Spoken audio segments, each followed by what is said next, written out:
Bonjour à tous, aujourd'hui on présente la Honda Prélude 3e génération. La Honda Prélude 3e génération a été commercialisée de 88 à 91 et c'est la première des préludes à avoir le 4WS. Le 4WS est le 4 roues directionnel, à ne pas confondre avec le 4 roues motrices. Cette Honda Prélude est la deuxième de sa famille à avoir les phares pop-up. Sur la Honda Prélude 3e génération, il y a eu deux types de moteurs, tous les deux des 2 litres. Mais on a le 2 litres 114 et le 2 litres 150 chevaux. Cette Prélude est le premier succès commercial de chez Honda. C'est grâce à elle que les Honda Prélude ont commencé à bien se vendre et à se faire connaître. Cette Prélude appartient à Kylian. Enchanté. Salut.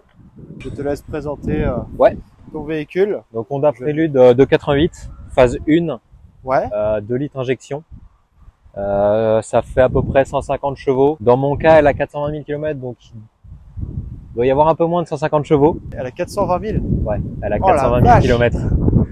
Moteur d'origine, boîte plus d'origine. Très récemment, je roule un peu fort avec, elle a pas supporté. Fait pas mal de modifications au fur et à mesure pour la rendre un peu plus sympathique et pouvoir l'utiliser quasiment au quotidien. Tu l'utilises au quotidien tous les jours? C'est ma daily en fait avec une autre voiture qui va peut-être être présentée après. Sans doute. Sans doute. Donc là, ton daily, c'est une voiture qui a quasiment 35 ans, quoi. Ouais, qui a 35 ans et qui a C'est- quasiment un demi-million de kilomètres. C'est incroyable. C'est... Je pense que j'aurais jamais pensé que tu roulais tous les jours avec ça. Ah si, je roule tous les jours avec ça, donc c'est pas mal. Mais après, c'est utilisable au quotidien. Elle est rabaissée, mais la hauteur de caisse, elle est pas... Les dodans, je les passe sans problème. Comme c'est une des préludes qui a été, comment dire, la plus réussite, entre parenthèses, la première à avoir un succès commercial. Donc ouais, ça m'étonne pas qu'il y ait encore des pièces Ouais. qui se vendent dessus. Qu'as-tu fait sur le véhicule? Du coup, combiné fileté, donc Zenki Racing, commandé chez lui, c'est un pote. Châssis en polyuréthane, tous les cylindres blocs en polyuréthane. D'accord, donc ça doit être rigide à mort. C'est assez dur. Ouais. Et ça améliore la tenue de route, du coup. Ça améliore pas mal la tenue de route. Qu'est-ce qui a été fait? Les work équipes 01, jantes importées du Japon, qui sont d'époque, elles doivent avoir une vingtaine d'années, donc elles seraient à refaire, mais elles présentent encore super bien. Donc pour l'instant, je vais pas y toucher. Niveau intérieur, Recaro LS, donc siège de Golf 2 pour les connaisseurs. Golf 2 ou Sierra, je sais pas d'où elles viennent. Volant de Peugeot 104, pommeau de légende, 2-3 petites autres modifications pour le plaisir. Pas mal de choses quand même, quoi. Ouais. Niveau châssis, j'ai aussi des barres anti-rapprochement, un peu partout sur la caisse. La config que tu as en daily, je pense que c'est plus une config piste en fait. Il y a que 150 chevaux, donc pour piste ça ferait léger, mais ouais, c'est pas très confortable pour tous les jours. Mais Non, je me doute que si tout est en dur, ouais, après j'aime bien. Moi j'aime bien rouler comme ça. C'est un petit car quand même. moi je propose que tu nous montres tout ça. Ouais. Montre-moi un peu ce que tu as fait. On va commencer par les jantes déjà. Ok. Et jante work équipe en 15 pouces. Les specs précis, je m'en souviens pas exactement honnêtement. Déjà, c'est du 4 par 100 ou du 4 par 114? C'est 4 par 100. Donc Honda, Renault, Volkswagen, enfin pas mal de voitures anciennes au final. Donc c'est assez pratique et puis ça se trouve quand même facilement. Donc, Ouais, si on cherche des jantes, c'est plus simple parce que moi qui est propriétaire d'une Honda aussi, malheureusement de 98, donc je suis en 4 par 114. Et là pour les jantes, bon courage. exactement. 4 par 114 ça se trouve facilement, mais il faut les importer du Japon. En Europe, il n'y a pas grand chose. C'est ça, c'est un billet de 600 € juste pour les jantes et après il y a les pneus. Il y a 1500 € de jantes. 1500 €? Ouais. C'est du 15 pouces, tu m'as dit? 15 pouces, ouais, c'est ça. Et t'es pas du tout en flot tendu, toi? Pas du tout flot tendu, j'aime bien les gros boudins.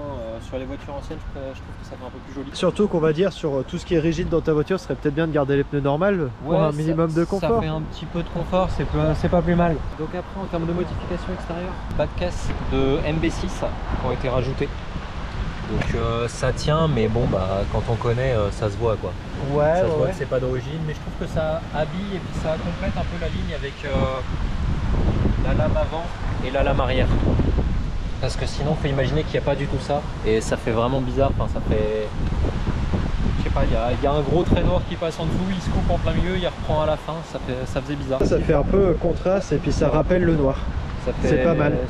Ça fait un petit rappel et puis au moins, c'est un peu plus joli, ça l'habille. Ça pareil, c'est quoi? C'est pour l'aérodynamisme? Alors non, c'est juste pour cacher les lave-glaces. Je pense que ça sert aussi un peu pour l'aérodynamisme parce qu'il vient suivre le capot quand même. Ça c'est possible. Peut-être pour la pluie. Je sais que sur les Celica ils ont ça. Éventuellement pour faire une sorte de déflecteur, oui peut-être. Bah c'est ça, sur la ST182 ils ont un petit aileron ici et j'ai appris que c'était pour empêcher que quand tu roules, que la pluie elle vienne tous éclater sur ton pare-brise. Ok, et bah tu vois je le savais même pas. Non. Enfin j'aurais pas pensé. Pour moi ça me paraît logique que du coup quand tu prends... l'esthétique pour cacher les petits pitons de lave-glace. Bah après c'est possible aussi, mais moi dans ma logique je penserais que si jamais tu roules dans une grosse flaque, tu vois que quelqu'un t'arrose, pour éviter que tout aille sur ton pare-brise, ça va prendre là et ça va l'envoyer au-dessus. Ok, ouais ça non mais c'est possible. Ça, on va dire ça tient la route. Petite modif qui est sympa et que je pense qu'on voit pas beaucoup. Oui, petite modif plutôt sympa qui a mis pas mal de temps. Ah on verra pas. Je sais pas si on verra, faudrait peut-être la mettre plus au soleil. Ou attends, éventuellement. On voit un petit peu. Éventuellement je sais pas si on va voir. Est-ce que ça fait quelque chose si je mets? Si on voit. Obligé de mettre mais le on flash, verra, mais on verra un peu mieux. On verra si, on voit bien, regarde. Donc j'aime bien les petits détails que tu as fait sur les feux arrière. Donc c'est gravé, c'est 8 heures de boulot par feu. Ouais, ça m'étonne pas parce que j'ai fait les deux et il faut que je les refasse légèrement parce qu'on les voit justement pas assez. C'est le problème là, j'ai pas gravé assez fort, j'ai eu un peu peur de percer. Donc bah c'est sympa. Que je refasse. Tant qu'on est sur l'arrière, je vois que tu as deux gros silencieux. Ligne full inox et le silencieux qui va bientôt être remplacé par un shotgun. Par Josoku toujours. Ça va être remplacé par un shotgun. Idéalement, j'aimerais qu'il arrive à peu près ici. En termes de distance du pare-choc, ça serait pas mal. J'aime bien le petit logo Prélude sur l'interfeu. Ouais. Sur l'interfeu, le Prélude doré. Alors, je ne sais pas si c'est une option ou pas, ou si ça a été rajouté par l'ancien propriétaire. Parce que normalement, il est en argent et là, il est en or. Donc, si les gens savent. Après, c'est la seule que j'ai vue avec le en or. Bah franchement, en plus avec la couleur de ta Prélude plus la couleur du logo, j'aime bien, le mélange se fait bien. Ouais c'est ça, je me suis dit, ça fait une petite différence de couleur parce que j'ai à la maison, j'ai 5 Préludes 3e génération. T'en as 5? Ouais j'en ai 5. Et il a toutes les Préludes de France en fait. Oui. Donc j'avais le choix entre en argent ou en or. J'ai préféré mettre celui qui est en or vu que c'est le seul que j'avais, je me suis dit bon, au moins je suis sûr d'être unique. Un point très important, on n'en a pas beaucoup parlé pour le moment, le 4WS. Explique-moi ce que c'est le 4WS. Alors le 4WS c'est les 4 roues directrices. Donc à basse vitesse, les roues se mettent en gros comme ça, on va dire. Donc ouais. à l'opposé, ça te permet d'avoir un meilleur rayon de braquage. Et dans les courbes c'est beaucoup plus simple. Elles se mettent dans le même sens et ça te permet en fait de mieux tenir la route. Donc c'est assez perturbant à conduire, surtout à basse vitesse, parce que vraiment tu sens ton arrière qui est éjecté on va dire. Et après par contre quand tu as pris le pli, qu'est-ce que c'est plaisant à conduire.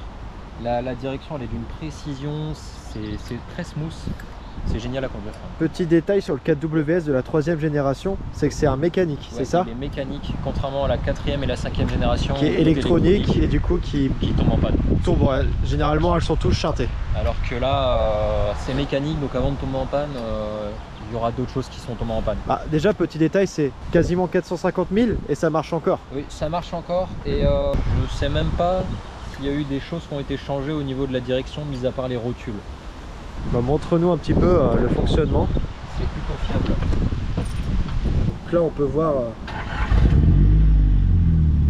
on voit que ça bouge vraiment bien. Là il bouge un peu la roue avant et la roue arrière vient suivre aussi la roue avant.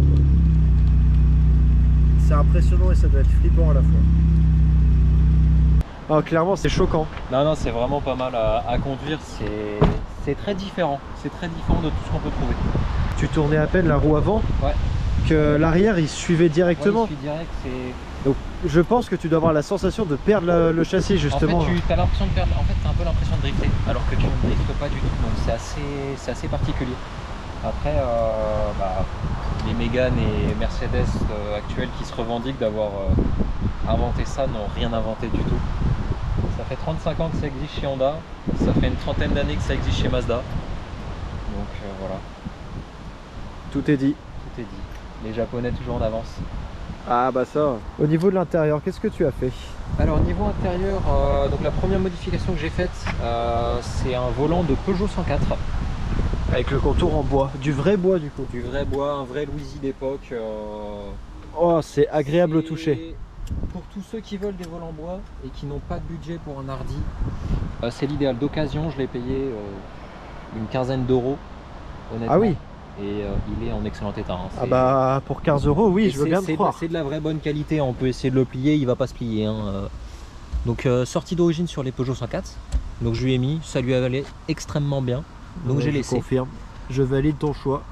Ensuite, seconde modification que j'ai faite, les sièges, Recaro LS, donc Recaro des années 80, qui était pas mal monté sur des Golf 2, sur des Ford Sierra, etc. Ouais. Je ne sais pas sur quoi ils étaient montés ceux-là. Attends, je vais faire un petit tour du siège. Ouais, vas-y, vas-y. Montrer. Donc on peut bien voir les sièges baquets. Le maintien, il est bien. Le maintien est excellent. Ils sont sympas. Hein. Troisième modification pour le coup, accoudoir central, donc qui n'était pas disponible en France de ce que j'en sais, donc je l'ai fait venir des États-Unis. Et puis ça rajoute un petit truc quand même, on va pas se mentir, c'est très pratique. Bah vu que c'est mon délit, ça me sert pour mettre un peu de tout et n'importe quoi. Ouais. Et puis après, très légère modification que j'ai fait très récemment, le pommeau avec les chiffres, le marquage en chrome et le contour du contour en chrome aussi. Effectivement. Et ça rend bien. Sur les portières c'est du chrome d'origine et ça aussi c'est en chrome. Bah ils aimaient bien mettre du chrome à l'époque. Hein. Et sur le reste de la caisse il n'y en a pas de chrome, donc je me suis dit ça faisait bizarre en fait sur l'intérieur. Donc j'ai fait ces petits rajouts là qui sont franchement pas mal. Vitre électrique d'origine, et de ce que j'en sais sur les Préludes 3G ça a toujours été électrique, en tout cas en France. Pour les années 80 finalement. Pour les années 80 on est très bien lotis honnêtement sur les Préludes. On pouvait même avoir la clim, etc. Donc, Même il y a un truc qui m'a choqué quand j'ai filmé la Prélude première génération, c'est le nombre d'options pour un véhicule qui a 40 ans. Ah oui, non mais il y en a pas mal des options. Les Japonais à ce niveau là ils étaient maîtres dans ce domaine. Tu pouvais avoir en fait une voiture extrêmement confort pour la moitié du prix d'une allemande de l'époque, donc le choix est vite fait. Après sinon en modification que j'ai fini hier, les enceintes Pioneer TS77. Donc là il y a des enceintes devant et derrière. Ça, les enceintes qui sont ici, ce sont les enceintes d'origine. D'accord. Sur les 16S. Et ça, ce sont les enceintes que j'ai rajoutées, qui étaient vendues un peu partout en fait dans les années 80, dans les magasins typiques Noroto, etc. Enfin, je sais pas comment ça s'appelait les magasins de ce type-là à l'époque, mais là je les ai récupérés de mon grand-père qui les avait montés à la base sur une 309. Bah, elles font discrètes finalement. On a même l'impression que c'est origine. C'est presque d'origine. Moi j'adore. De toute façon, le but sur cette voiture, c'est que tout ait l'air d'être d'origine. C'est, on va dire, un peu une sorte de projet OEM+. Donc j'essaye juste de la rendre encore plus jolie qu'elle ne l'est d'origine, tout en faisant des modifications, parce qu'une voiture d'origine ça n'a pas forcément de personnalité. Donc là je lui apporte plein de petites choses pour qu'elle soit un petit peu mieux. Bah, en fait dénaturer la chose. Ça. Tu vas la mettre à ton goût. Ouais, parce que là-dessus où je te contredis, c'est que la voiture d'origine n'a pas d'histoire propre. Ouais, bah, si, parce qu'il y a quand même l'histoire du designer. Oui. Si tu me dis que la Supra MK4 n'a pas d'histoire d'origine. Après, la Supra MK4, on va pas se mentir qu'elle est pas belle d'origine. Ça dépend. Moi j'aime bien par exemple, mais il y a certaines petites choses à changer. Mais il y a quand même le designer qui est derrière la voiture. Je sais que moi par exemple, j'ai aucun problème avec les voitures d'origine, il n'y a pas de souci. Mais par exemple, j'ai pas ruiné ma voiture en la modifiant comme elle est, comme on peut l'entendre. C'est si je veux la remettre d'origine actuellement, là, en 1 ou 2 journées, tout est refait. Et c'est marrant parce que là, vous vous rendez pas compte dans cette vidéo parce qu'elle sortira après. Mais ta deuxième voiture, tu te contredis complètement. Ah oui. La deuxième voiture, elle, c'est pas possible de la remettre d'origine, ça va être très compliqué. Et vous verrez ça de toute façon, elle est tout aussi incroyable, mais tout aussi pas du tout comme l'origine. Oui. Et j'en ai encore d'autres des voitures et ça va être aussi très compliqué après de les remettre d'origine. Et on verra pour les faire passer plus tard parce que le projet est actuellement en cours. Je suis en train de le faire, donc je tease un petit peu pour au cas où pour plus tard. Il n'y a pas de problème. Est-ce que tu nous montrerais pas le moteur? Vu que c'est un moteur unique, on va dire il est pas beau. Il a l'âge de ses artères. Mais il est performant.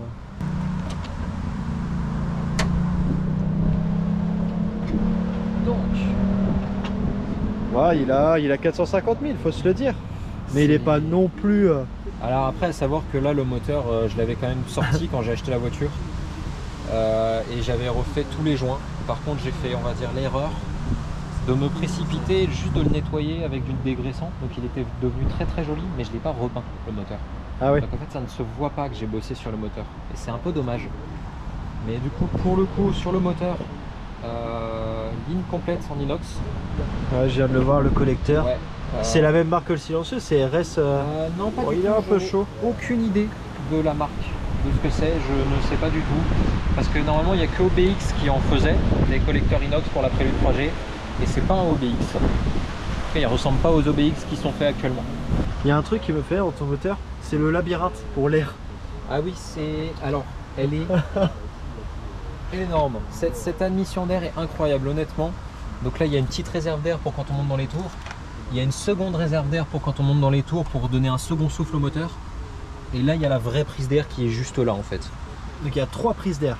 Il y a une seule prise d'air, mais des réserves, en fait. En Ce qui fait que quand tu montes dans les tours, quand tu montes elle dans va les tours, puiser dans les ouais, réserves. ça, Et elle va puiser dans les réserves et ça te donne une sorte de second souffle. Pour tous les propriétaires de Prélude 3G, ne mettez pas de cône, laissez l'admission. Elle est incroyable. J'ai essayé le cône, c'est pas bien. Sauf si vous voulez du son, là c'est mieux. Donc là, on va vous montrer le son au démarrage.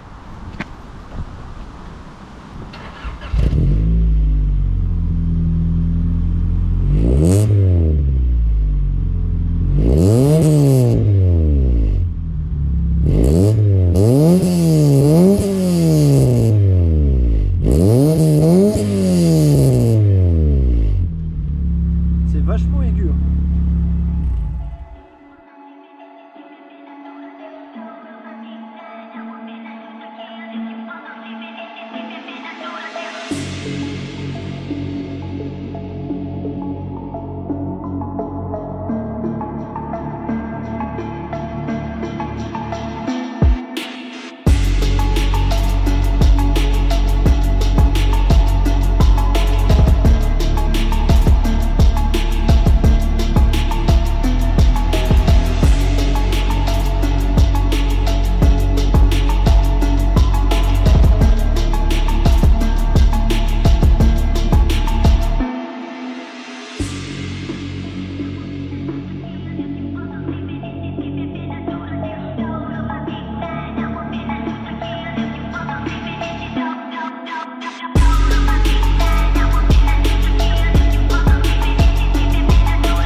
Bon bah là on va partir pour l'essai routier. Ouais, bah tu me dis par contre où est-ce qu'il faut aller. Bon, alors j'ai une mission parce que j'ai vu que t'as un tofu Fujiwara. J'ai un colis à poster. Oula. On va y aller. Je mets pas de radio, en général on l'entend pas. Hein. Je vois ça. Les enceintes rajoutées à l'arrière, c'est vraiment de l'esthétique, c'est pas du tout fonctionnel. Et je suis désolé pour toi. Tu vas aller doucement sur le deuxième rond-point. Ils font des travaux. Ah, ok. Du coup t'as genre dénivelé comme as. Donc tu les prendras doucement. Tu vas peut-être entendre la ligne frotter, je pense pas, mais... Oh il est violent, j'avais oublié. Ça ira? Ouais, ouais. Ça va. Ça a légèrement frotté. Après, oh, ça va pas après.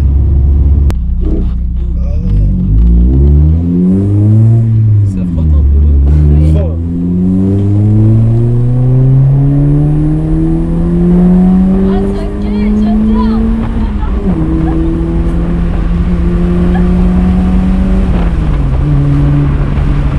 Je peux pas te dire la vitesse, mon compteur marche pas. On était à 80. On était à 80. Ouais, à 80. Je vais voir à la caméra. Non mais ouais, ça gueule. Mais Ça Honda a vraiment sa sonorité. Ouais. C'est dans les tours, ça fait un son. Non, mais ouais. On reconnaît le son Honda, quoi. Le moustique.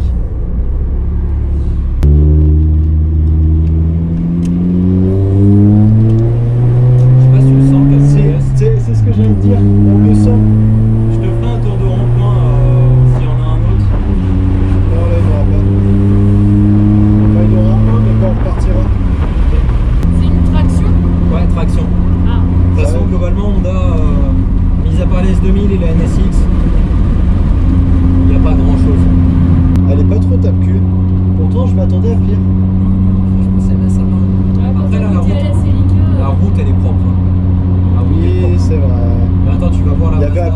dénivelé comme ça, mais la route était propre.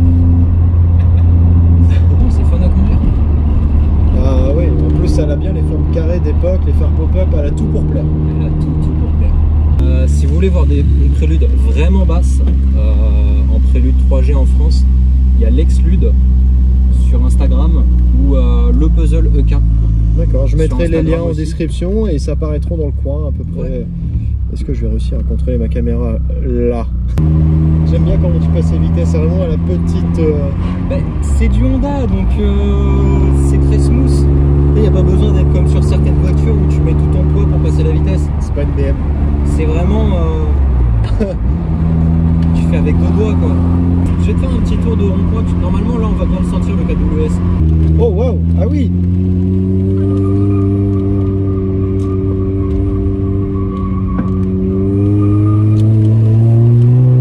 Oh la vache, en fait, ça a vraiment l'impression de partir en drift. Mais on n'est pas en drift. Je pourrais pas vous expliquer la sensation, mais c'est impressionnant. T'as vraiment l'impression que la voiture va décrocher, mais elle ne décroche pas. Non, mais c'est... Ah, ça doit être bizarre. C'est assez bizarre au volant, mais je suis habitué maintenant, donc j'adore. Mais imagine, tu fais de la piste et t'as ça. Ah, c'est génial. Ah, ça. Ouais, ça doit être génial, mais en même temps, ça donne envie de gerber. Dans le monde de la prélude, tu vois, il y a un Français qui s'appelle Dave, qui a fait une prélude 3G, moteur d'origine, avec un compresseur. Ça faisait à peu près 250 chevaux. Ah, décidément, t'as pas de bol avec les gens qui s'arrêtent. Ça faisait à peu près 250 chevaux, il était sur piste, il tient super bien des caisses que cette voiture ne peut pas suivre. La GoPro, je sais qu'elle capte. Oh putain! Je l'avais oublié. Ah, on a été déconcentré. Oh bah désolé. T'inquiète. Oh!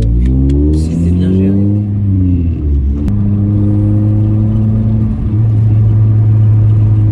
Ah, elle sonne vachement grave, ça résonne à l'intérieur. Le bruit, faut l'aimer. C'est pour ça que là je change de silencieux parce que je suis pas fan, je suis pas convaincu. Le bruit est pas assez fort en fait. Enfin, je sais pas, il y a un petit bruit en fait qui me dérange dans l'échappement, donc je le fais refaire complètement. Ouais. Recommanderais-tu ce véhicule à quelqu'un qui souhaite acheter une Prélude? Alors ça dépend si la personne est habituée aux voitures, que ça soit ancienne ou non. Parce que c'est une voiture ancienne, il faut vraiment le prendre comme une voiture ancienne. C'est-à-dire qu'il y a plus d'entretien à faire, il y a plus de chances que des choses cassent, c'est plus dur de trouver des pièces. Il faut avoir un endroit pour la stocker quand même, idéalement au sec. Ça coûte plus cher en assurance parce que ça a 150 chevaux ou 114 chevaux en fonction de la version. Mais sinon oui, je la conseille, mais faut être prêt à faire des concessions. C'est pas une Golf 7 ou t'as l'Apple Car, t'as pas tout ce genre de plaisir. Oui, je la conseille, forcément j'en ai 5, donc je peux pas ne pas la conseiller. Mais sinon c'est une super caisse et puis ça marche, c'est fiable, il n'y a pas de problème.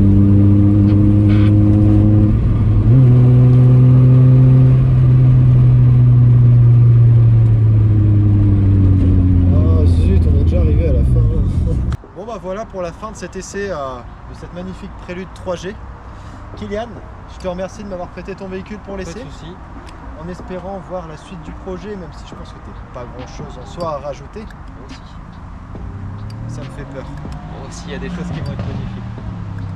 Le moteur à 420 000, il commence à être fatigué. J'ai un autre moteur qui arrive. Finalement, elle va peut-être repasser sur la chaîne Elle va sans doute avec repasser. un autre moteur qui sera sans doute plus puissant. Il sera plus puissant. N'en disons pas plus. En tout cas, merci à toi, je l'adore. J'ai adoré filmer ce véhicule, il y a plein de détails et il y a vraiment une histoire derrière la voiture. Ah, une coccinelle. Non, franchement, j'ai adoré. J'ai adoré et je pense que ta suivante va être... Ça va être rigolo aussi. J'ai encore envie de rouler avec. Tu veux pas refaire un essai? Peut-être plus tard. Attends le prochain moteur. Ah, ce sera encore plus drôle. Sur ce, si vous aussi vous voulez passer sur la chaîne, n'hésitez pas à aller voir ma page Instagram, elle sera en description. Roison Car. Pareil, si vous voulez aller suivre le projet de la petite Prélude, vous pouvez aller sur son Instagram. Little Yuzu 3G. Il sera en description également. Et moi je vous dis au prochain véhicule. N'hésitez pas à vous abonner et à liker cette vidéo parce que j'oublie tout le temps de le dire.